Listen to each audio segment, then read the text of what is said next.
My name is Major Mike Webb, and according to the Arlington County Elections Board website, I am an independent candidate for state delegate in Virginia's 3rd House District.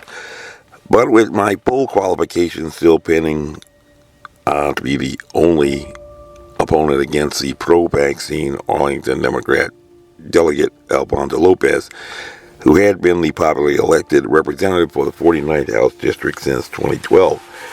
And perhaps my position on vaccines may have a little to do with the continued delay.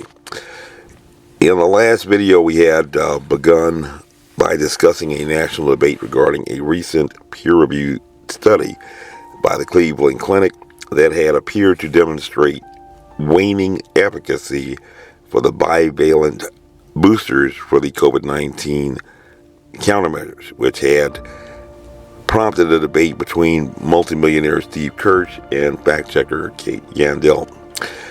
However, when you are not familiar with the terms involved in the debate and the various forms of available arguments, for a sports analogy, it would be like attending a ball game without knowing which team was playing or even the rules of the game. Chaos before your eyes. Totally incomprehensible. So we had tried in the last video to provide some of the game night highlights, as it were, to facilitate understanding on this issue. And today we shall pick up continuing to develop those essential critical thinking skills where we had left off by embarking on an exploration of not what may have been claimed by Kirsch or Yandel regarding the Cleveland Clinic study, but rather what is actually reported in that study, a primary source document, which is generally a good source upon which to rely under evolutionary pressure of a lethal pandemic. Not just news reports, and especially not social media posts that tend to lack the rigor of analysis to thoroughly examine and understand an issue of public importance. You don't want to be the attorney who reports to court to present as evidence a cartoon you had seen on Twitter or with just a meme or hashtag on Facebook. So let's get into the COVID-19 countermeasures product. And that is the term that we shall be using in this dialogue because that is what essentially were the terms of the contract, spelling out what the emergency use authorization had been designed to address and in what form. COVID-19 countermeasure, not vaccine. Recall the Cleveland Clinic in August 2021, right after the approval at the FDA for the Pfizer countermeasure product, had stated in a press release, the study followed Cleveland Clinic caregivers over 5 months as the vaccination process was beginning. That takes us from mid-December 2020 until about May 2021. About a month after Arlington Public Schools were out trying to get 1,000 employees vaccinated with a product that had not yet been approved by the FDA and still under an emergency use. And the data showed that the vaccine was extremely effective in preventing COVID-19 infection, according to their claim and press release. In addition, during the study, none of the employees who had confirmed positive PCR tests and remained unvaccinated were reinfected. This is a quick and dirty explanation of a part of their study design methodology, defining effectiveness of what appears to be a developed natural immunity by suggesting that persons who had been infected not becoming reinfected in the months in which they were still under observation. And they add, it's important to note that this study was conducted in late 2020 and early 2021. This is that early press release before the emergence of the Delta variant. First, let's examine this claim that the data showed the vaccine was extremely effective in preventing COVID-19 infection. And to start us off, Yandel states that this was only an observational study, meaning the researchers looked back at data available on Cleveland Clinic staff members rather than randomly assigning people to particular interventions, randomized controlled trials. Or simply stated, this was not a challenge study in which vaccinated persons had been subjected to direct exposure to the virus, proving empirically its effectiveness. We only know from the early study that over the course of 5 months, staff personnel at the Cleveland Clinic had been vaccinated, and a certain percentage had not been infected after getting the shot. Same thing with persons who had already had a positive PCR test who did not get reinfected under the month of observation. And what is wrong with this claim of effectiveness based upon what is known about this observational study design? This methodology used in the study is important to understand so that you can better use this information. As stated by Bruce Aylward at the beginning of the public health crisis in a formulaic expression that is easy to remember, getting the virus is a function of common sense, coming into contact with the virus. And we don't know whether the persons who had been infected before, or even the persons who had been infected, had ever come into contact with the virus again. So hence we cannot say that it had even provided an extra layer of protection, because we don't know that they ever encountered the virus after receiving the shot or having been infected before. These subjects may have just lucked out based on what we can see in the study.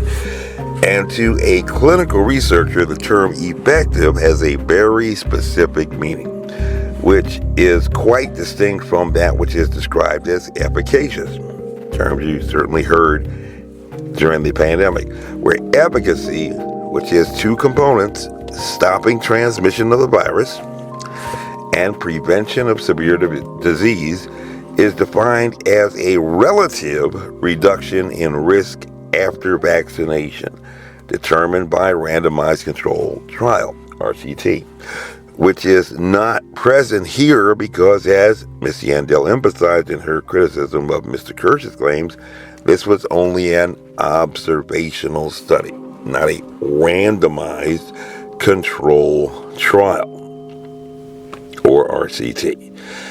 This contrasts with the clinical term of effectiveness, which denotes a relative reduction, again, relative reduction in odds, percentages of infection, association with vaccination in an observational study. And as we have noted here, there are some weak correlations that can be drawn in this observational study because there is no evidence or even claim that the subjects had ever come into contact with the virus again after being administered the countermeasures or after having experienced a prior infection, a poor design methodology filled with many chance outcomes because you're not looking for those independent and dependent variables and control. And that's important in designing a study. And to provide another clinical term, when studies discuss immunogenicity, word that you can add to your pandemic vocabulary, is the immune response to vaccination. The immune response to vaccination, which gets into terms such as correlative protection, including antibody responses, measured in serological titers. You have to look at the blood. Bottom line, in a pandemic, there are a lot of new medical terms with which you should become somewhat familiar and conversant with so that you can better understand the information that's being transmitted to you. especially on the news and on social media. One of the major recommendations of the World Health Organization, after reviewing 19 times more cases in China that had been reported there by February 20th, 2020, than had been reported in the entire United States by March 15, 2020, fully educating the general public on the virus, how it is transmitted, how people can prevent its spread, was an important recommendation, which did not happen. In fact, not long after that, strong guidance to fully educate, we decided to close schools for 2 years. Now, under the emergency use authorization, we are permitted to utilize a lower standard than we have in the new drug application procedure, or NDA, that we use at the FDA, both on safety and expected results or effectiveness. However, under the emergency use authorization, we are looking not to see if the product actually prevents anything, but only to see if it is efficacious and triggering immunogenicity, measured in serological titers, which may or may not be enough to have any substantial effect at all. We're just looking to see if something happened. For instance, according to the clinical trials data, the Moderna product had demonstrated that it had actually increased the immunogenicity titers 3-fold in a fully vaccinated person. 3.3-fold to be exact, but only 0.3 in a partially vaccinated person. Is 3.3 enough? Is 0.3 enough? We do not know. One reason why we cannot do more is that, for unknown reasons, not even one scientist in the world had validated causation through Koch's postulates, which have been known as a methodology since 1870 to determine the infectious dose a person must receive to become infected, triggering sufficient titers to determine correlates of immunity protection or /protection.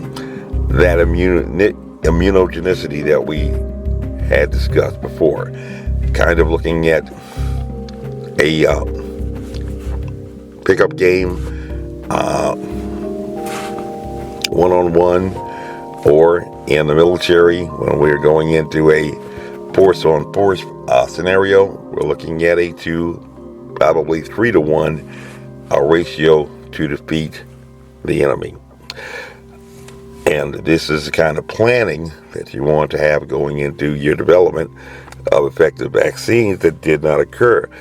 So the vaccines are being sold and marketed as effective. We have what is described in the law as not only somewhat false advertising, but also a patent defect, more critical, that was known by the manufacturer developers before they left the plant, factory, laboratory, and still leaving the plant only half cooked, with a duty to warn, basic products liability law. If you're going to sell something as is, you have to tell the consumer that it is as is. If you're going to sell someone slightly not perfect goods, you have to tell them that they are slightly not perfect goods. It's just basic law. But of course you might say, well, you got them for free. But then we kind of get into the topics of entitlement that trigger due process. Maybe we'll get into that whole discussion later. But for now, in the normal case, when this situation arises perhaps consequent to an emergency. When the infectious dose and the correlates of protection are unknown or undetermined, the FDA will permit a large sample size phase 3 clinical trial under what is described as an accelerated new drug application procedure, or ANDA, to determine under strictly controlled conditions, very similar to those strictly controlled conditions that were in place in the military after the anthrax litigations. And they will be attempting to determine if the product is actually safe for commercial production and sale, as well as whether it satisfies the implied warranty of fitness for purpose, i.e. whether it is actually effective at preventing COVID-19 at all in the present case. And we now have over 80% of Americans who had essentially participated in a phase 3 clinical trial to let us know if these products might work, which brings us to the claims in the Cleveland Clinic study, particularly the most recent analysis, in which we had quite a lot of phase 3 clinical trial data to examine so that we could go back to the drawing board and develop these bivalent boosters.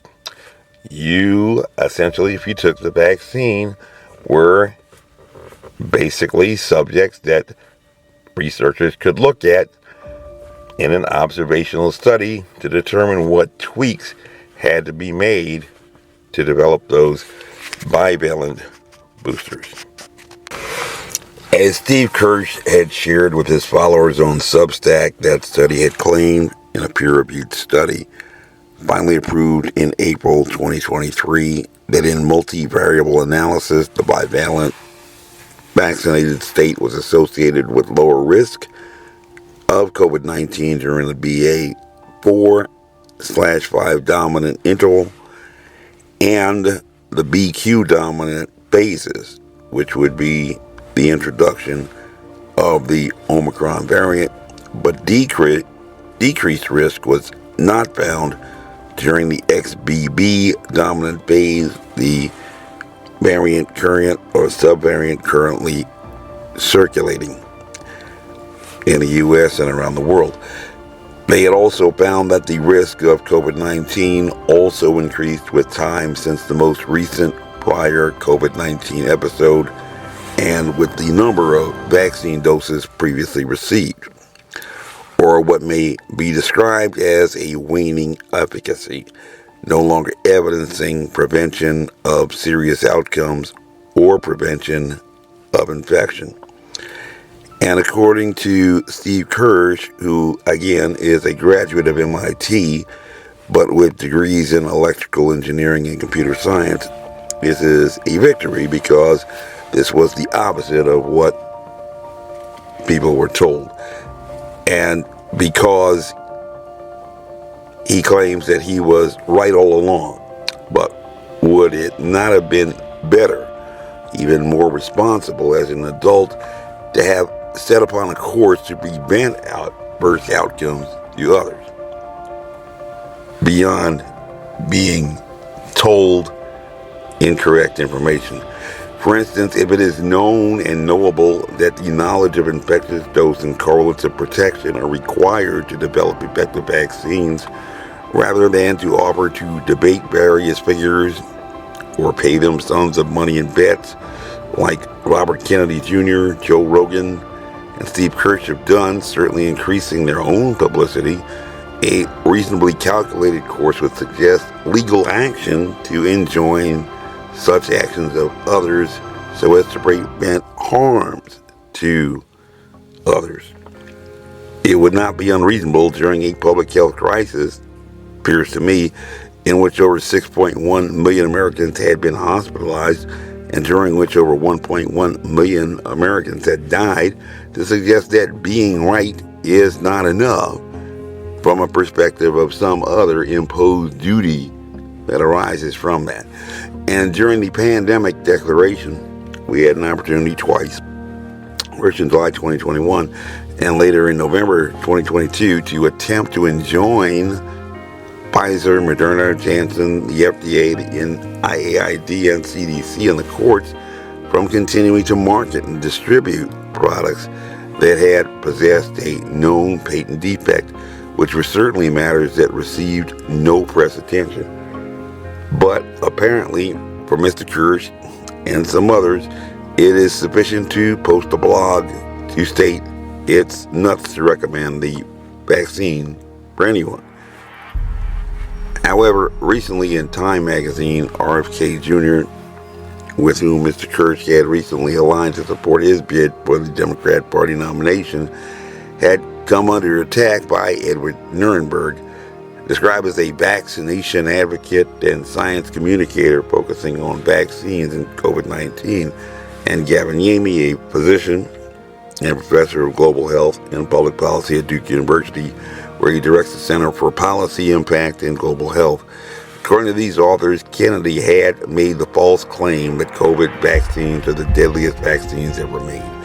But they counter this claim directly by suggesting generally that deaths from vaccines are exceptionally rare for two main reasons.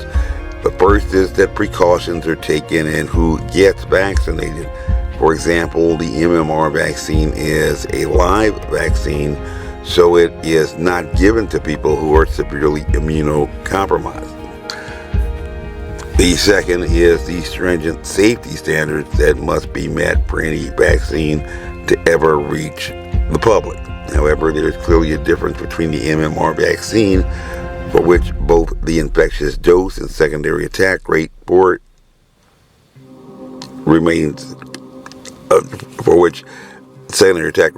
diseases like measles are well known, and COVID-19, about which the official position of the CDC is still today that the infectious dose of SARS-CoV-2 needed to transmit infection, prerequisite knowledge to develop an effective vaccine, certainly a hallmark of medicine since at least today's the works of Jonas Salk, has not been established.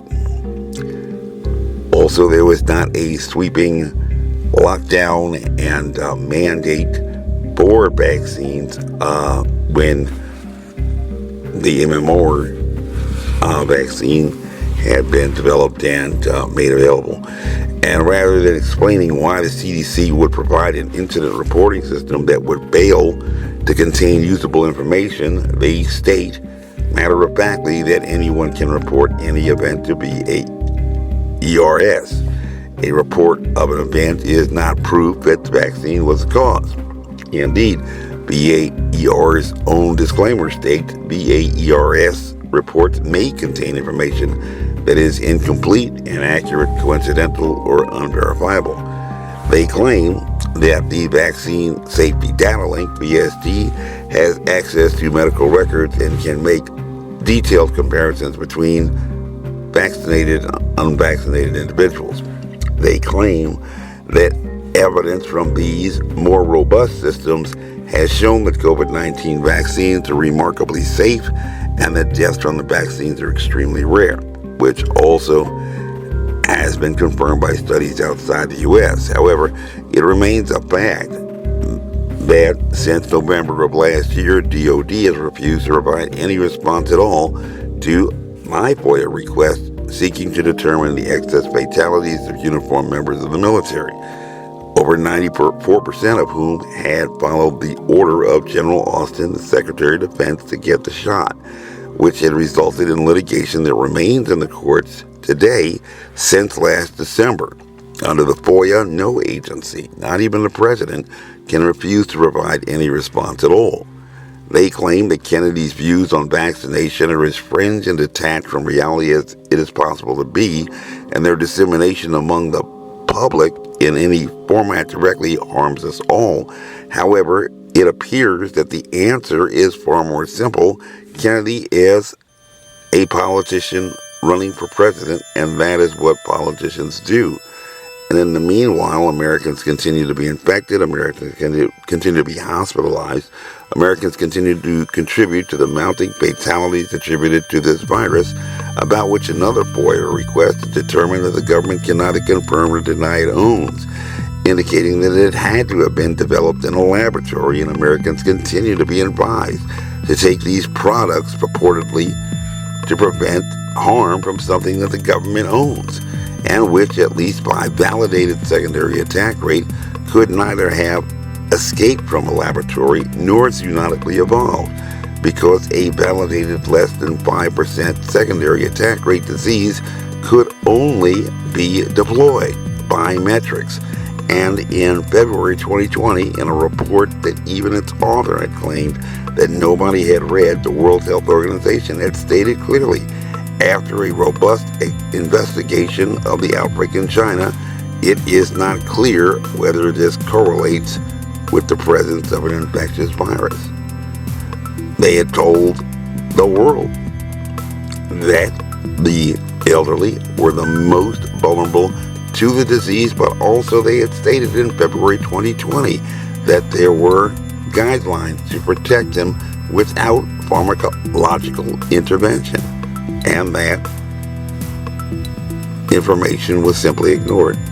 And today they represent 90% of the fatalities just to the virus, and are 85% compliant with the vaccination program.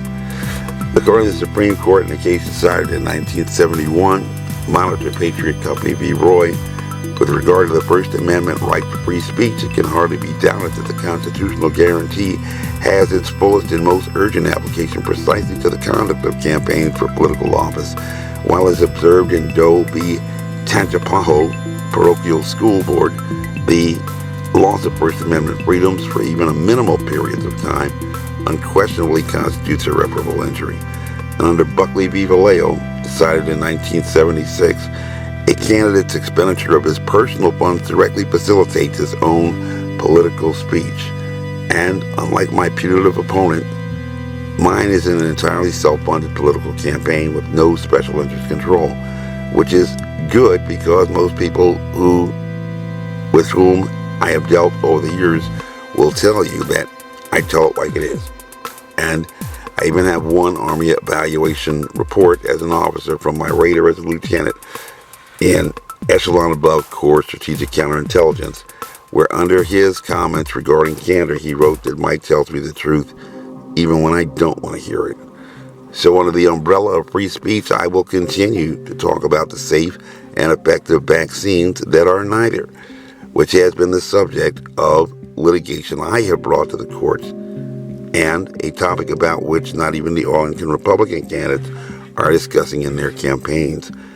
As was said in U.S. v. Burr back in 1807, a criminal case brought for prosecution of treason, we who are seeking truth and not victory, whether right or wrong, have no reason to turn our eyes from any source of light which presents itself, and least of all, from a source so high and so respectable as the decision of the Supreme Court of the United States. And in pandemic, I have had docketed for certiorari 9 cases at that court. This briefing is unclassified. Carry on. Honest.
This message was approved by Major Mike Webb.